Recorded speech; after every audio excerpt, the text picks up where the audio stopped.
All right, YouTube, so we back. That's one of my tractors going out the gate. And we finna go ahead and knock out these Brazilian peppers. So they done brought all the equipment out here today. And they finna set up shop and go ahead and start working on this 5-acre project we got behind us. What's going on? Another day in paradise, huh?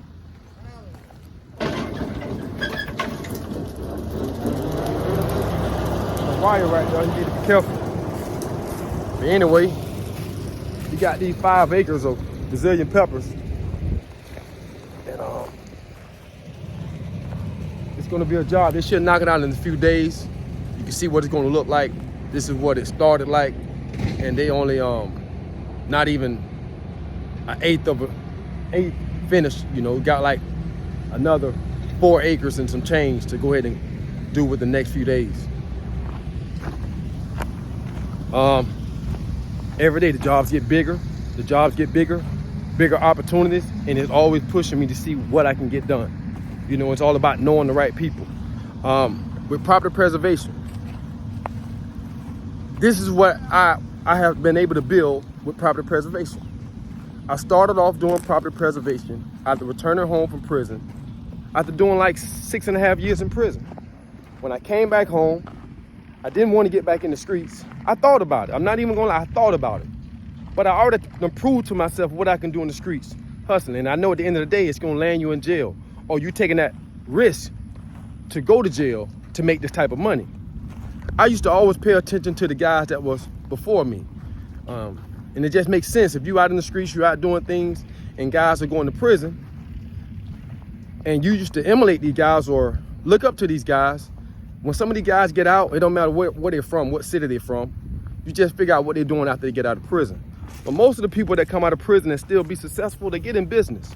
They become a contractor, electrician, AC guy, get into real estate.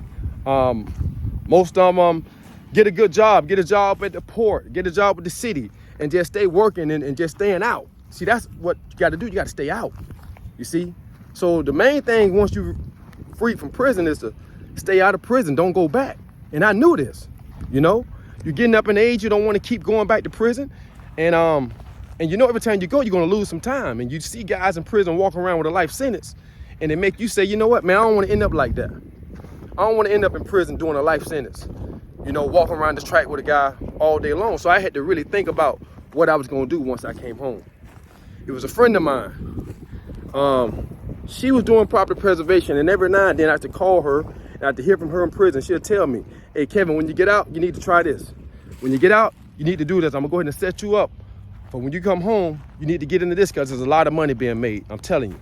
And this is property preservation. This is about the year 2010. I'm in prison. These are the type of phone calls I'm getting. And I really don't know what it is, but she's telling me it's a lot of money to be made.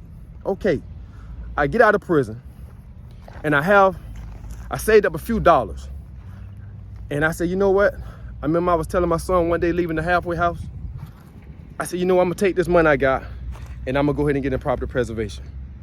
I called up Cha-Cha, that's what everybody know her by. I called up Cha-Cha, I said, check this out, I'm ready to sign up. She went through the course with me, signing me up online, and I signed up with Cyprex. That was the first company that I signed up with, Cyprex. She took me through the process, I signed up, I had the equipment, I bought the equipment. Actually, my first lawnmower, I had to borrow the money to get that. Mr. Harvey loaned me the money to buy a lawnmower. That's how I got my first lawnmower, my first commercial mower, which was the little red 36 Snapper Pro. Mr. Harvey, because he wanted to do it too, it was a lot of money made, a lot of people trying to get in it. So people were just trying anything to get that money. But he helped, I borrowed the money from him. It's like $5,000 and I bought this machine. That one little Snapper Pro turned into this over time. You know, I'm a landscape contractor now. You know, I invest in real estate and I own a magazine company. That one little red lawnmower turned into this. You know, this job right here behind me, you know, easily could be bidded out. I'm not gonna tell you what I bidded on it, but easily $30,000 to $40,000, this job here, you see? But it's all because I'm a landscape contractor and I'm doing business as a government contractor. All this came from property preservation. That's the power of it. You see, going out, learning how to complete jobs, it taught me a lot. It taught me about time schedule, having a QA inspector, running the crew. It taught me all the things that I needed to build up. At one time, I had 100 properties that I was maintaining. We hadn't did over thousands, but 115 properties, let's say 100 properties that we were maintaining every month, just mowing the lawn and doing the refreshes inside, okay? I came up with a system, how to get these houses done. And the system was easy.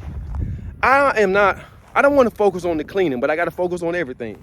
So you hire your cleaning crew, or you team up with somebody that you can build with, and they can do the cleaning aspect of it. And then you can focus on me. I can focus on removing the debris, cutting the lawn, because everything is outside. Then at the end, you all come in and you all inspect the property.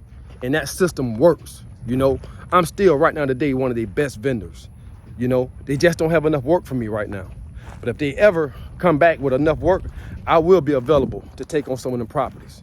Now, what I do know, in other cities, I see there's a lot of vacant houses, a lot of opportunity for property preservation to be ran in those states and those cities, you know. And that's why I'm encouraging everybody, man. If you want to start your business and you don't have a lot of capital, start in property preservation, man. It can turn into something like this, you know. Right now we got 7 trucks. I got a couple of semi trucks, and all this just from working hard, you know, just being dedicated, just doing what I need to do to stay out and stay free. And that's my drive, to stay free, to prove to myself I can do what I came out here to do, and that's to stay free and take care of my family and take care of myself, you know. And that's what it's all about, working hard, having that dedication, you know. So property preservation, man. I'm gonna keep dropping these videos and give you the insight how to get started. Like I say, Cyprex is a good company to start with. Safeguard is another good company to start with. And you just build from there, you know. You don't need much. You just need a truck and a trailer and a good team, 4 people. You get a team of 4 people, man, you can do a lot, you know. So I'm gonna keep dropping these videos. I'm gonna show y'all how this thing turn out once we get things moving and make it happen or you cap it.